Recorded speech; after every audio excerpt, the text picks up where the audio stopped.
What's up, everyone? Welcome back to another review. This time we're taking a look at The Crow City of Angels, the sequel to the first movie. Alright, so I'm going to make this review as short as I possibly can. I overall think that The Crow City of Angels is mediocre at best and a rehash at worst. Uh, there's not really anything particularly to talk about The Crow City of Angels. This movie is paint by numbers, to be honest with you. This movie has got some good things to it, but mostly has a lot of just wasted potential type of things and just stupid things. So I'm going to illustrate my pros and I'm going to illustrate my cons. Pros. Visually, I like the look of this movie. I like the Los Angeles aesthetic. I like how it has like this gothic rundown look to it. Um, I think Tim Pope is an okay director. There are some moments where his directing could be a little bit shaky, and then there are some moments where his directing could actually be good visually. So from a production standpoint, the movie looks fine. Um, from a cast standpoint, Vincent Perez plays Ash, who is gifted the powers of the Crow, and I think Vincent Perez is okay in the role, though he's way too derivative of Eric Draven to the point where he looks just like him. The only difference is that the man's name is Ash, and his backstory is a little bit different. The Ash's whole story was that he and his son were killed, and by these gang members, and he's back to avenge the death of his son. Now, I like the concept of a parent coming back from the dead to avenge the death of themselves and their child. I think that concept is actually pretty interesting, though I think this movie could have done so much more with it, particularly if they would have used the character of Sarah from the first movie. Now, Sarah is in this movie, played by Mia Kirshner, and to me, Sarah is completely just an afterthought in this movie.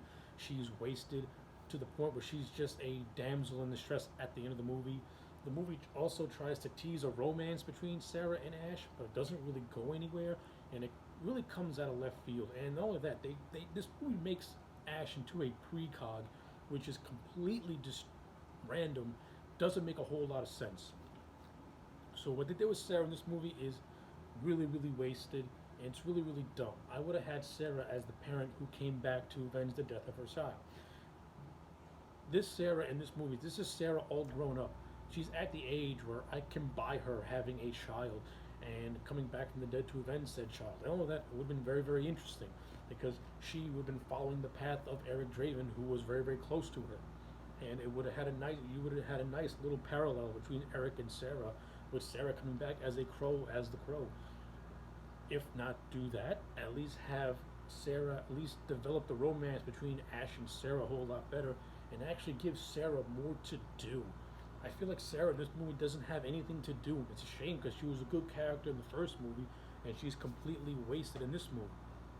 Speaking of wasted, the villains in this movie are nothing memorable. Jedediah Earl, played by Richard Brooks, he is a top dollar ripoff, but I give Richard Brooks credit. He does not have the charisma of a Michael Wincott. Michael Wincott as Top Dollar in that first movie was awesome. Judah Earl is completely forgettable. His henchmen are forgettable, with the exception of maybe two. Thomas Shane plays a character called Nemo. You remember him because he's a pervert. He goes into into like this peekaboo show, whacks off, and gets killed. You remember that.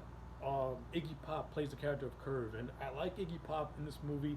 He's enjoyably over the top in this movie, and the movie tries to build Curve as Ash's main goal, and I don't really. And the movie tries to act like there's a big rivalry going on between Ash and Curve, but I really don't think they did enough to really portray Curve as the one that Ash really wants to get. To me personally, I would have had Ash and Curve have a more better developed type of rivalry.